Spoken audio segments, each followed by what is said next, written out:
కైలాసంలో ఒకనాడు మధ్యాహ్నం భోజనాలయాక పార్వతి పరమేశ్వరుడు అవటం వల్ల ఆయాసంగా ఉండి ఓ తలగడ వేసుకుని వాళ్లమ్మకు దగ్గరగా పడుకుని దొర్లుతున్నాడు.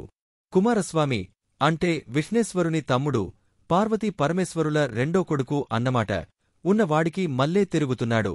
ఆ సమయంలో అక్కడికి ఎక్కడినుంచి వచ్చాడోగాని నారద మహర్షి వీణమీటుకుంటూ వచ్చి ప్రత్యక్షమయ్యాడు. ఆయన రెండో చేతిలో బంగారానికి మల్లే పచ్చగా మిసమిసలాడిపోతూ ఉన్న పెద్ద మామిడి పండకటి కనబడింది. ఆటల హడావుడిలో ఉన్న కుమారస్వామి ఆ పండును చూడలేదుగాని నేలమీద ఆపసోపాలు పడుతూ కూర్చుని తాంబూలం వేసుకుంటున్నారు. దొర్లుతూ కూర్చున్న గణపతి పసిగట్టాడు. విఘ్నేశ్వరునికి భోజనం కొంచెం ఉదాత్తం ఆయాసమంతా ఏమైపోయిందోగాని గణపతి టువుమని లేచి నారదమహర్షికి ఎదురెళ్ళి ఆ పండు అందుకోబోయాడు. అప్పటికి కుమారస్వామికి కూడా ఆ పండు సంగతి తెలిసి తూరిగలాగా ఎగిరివచ్చి నాకో పండు అన్నాడు. ఆ ఒక్క తన అన్నకుమల్లే బద్ధకంగా ఒకచోట పండుకోసం అటు విఘ్నేశ్వరుడు ఇటు కూర్చోక చురుకుగా అటూ ఇటూ ఏదో పని కుమారస్వామి పోట్లాడుకోసాగారు. ఎవరైనా ఇద్దరూ పోట్లాడుకుంటూంటే చూడటం నారదుడికి సరదా సరదా ఏమిటి? అతనికి పోట్లాట చూస్తూంటే వేరే భోజనమే అక్కర్లేదు.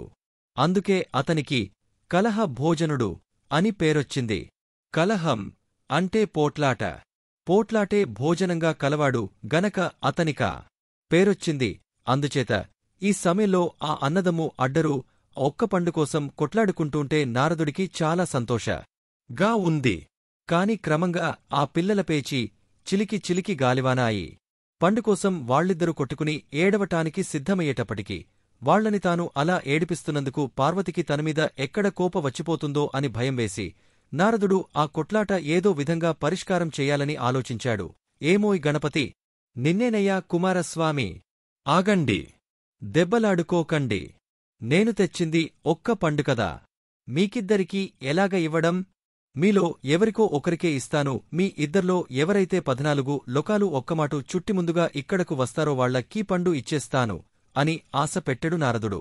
ఆ మాట వినటంతోనే కుమారస్వామి తన వాహనం అయిన నెమలి వీపుమీద కెగరి లోకాలన్నీ ప్రదక్షిణం చేసి రావటానికి వెళ్ళిపోయాడు.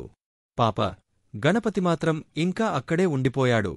గణపతి మూడు ఎప్పుడో పెద్దవాసయాక ఒక ఎలుక వాహనం వచ్చినమాట నిజమేగాని మన మామిడిపండు కథనాటికింకా అతనికి ఏ వాహనమూ లేదు. పోని ఎవరి వాహనమైనా ఎరువు తీసుకుని ఎక్కి వెడదామన్నా ఆ పెద్ద బొజ్జమూలాన్ని స్వారీ చెయ్యటానికి సుళువులేక ఆమాట తల పెట్టటానికే వీల్లేకపోయింది. పాపం గణపతికి ఏమి తోచక అక్కడే చతికిలపడిపోయాడు. పండుమీద మాత్రం ఆసపోక దానివైపే చూస్తూ గుటకలు మింగటం మొదలెట్టాడు. అప్పటికప్పుడే కుమారస్వామి లోకాలన్నీ 4వ వంతు దూరం చుట్టేశాడు. తమ్ముడు రాకుండానే ఎలాగైనా ఆ పండు కొట్టెయ్యాలని గణపతి ఆలోచన మొదలెట్టాడు. అతనిపాట ఉపాయాల పుట్ట గనక గట్టి ఆలోచన ఒకటి ఇట్టే తట్టింది. అదిరా పని అని గణపతి కూర్చున్న చోటునుంచి చటుకుని లేవాడు. ఏం చేస్తాడో చూద్దామని ఇటు నారదుడు అటు పార్వతీ పరమేశ్వరులు రెప్పవాల్చకుండా చూస్తూ ఉండిపోయారు. గణపతి మాట్లాడకుండా సరాసరి పరమేశ్వరుని దగ్గరకు వెళ్లి ఆయన చుట్టూ ఒకమాటు ప్రదక్షిణంచేసి చక్కవచ్చాడు. ఏం చెప్పమ ఉన్నట్టుండి వీడికి నామీద ఇంత భక్తి పుట్టుకొచ్చింది అని పరమేశ్వరుడు ఆశ్చర్యపోతుంటే గణపతి నారదుని దగ్గరకెళ్ళి అయ్యా నేనులో కాలనీ ప్రదక్షిణంచేసి ముందుగా వచ్చాను. ఆ పండు ఇలా తెండి అన్నాడు. నారదుడు నిర్ఘాంతపోయి నువ్వు ఇక్కడే ఉండి మీ నాన్న చుట్టూ ఓమాటు ప్రదక్షించేస్తే విశ్వ ప్రదక్షిణం చేసినట్లు అవుతుంవా అన్నాడు. ఎందుకపదు? మా తండ్రి విశ్వాని కంతకు ఈశ్వరుడు గనకనే ఆయనకి విశ్వేశ్వరు డన్న పేరొచ్చింది. ఆయనకి ప్రదక్షించేస్తే 14 లోకాలు చుట్టివచ్చినట్లే.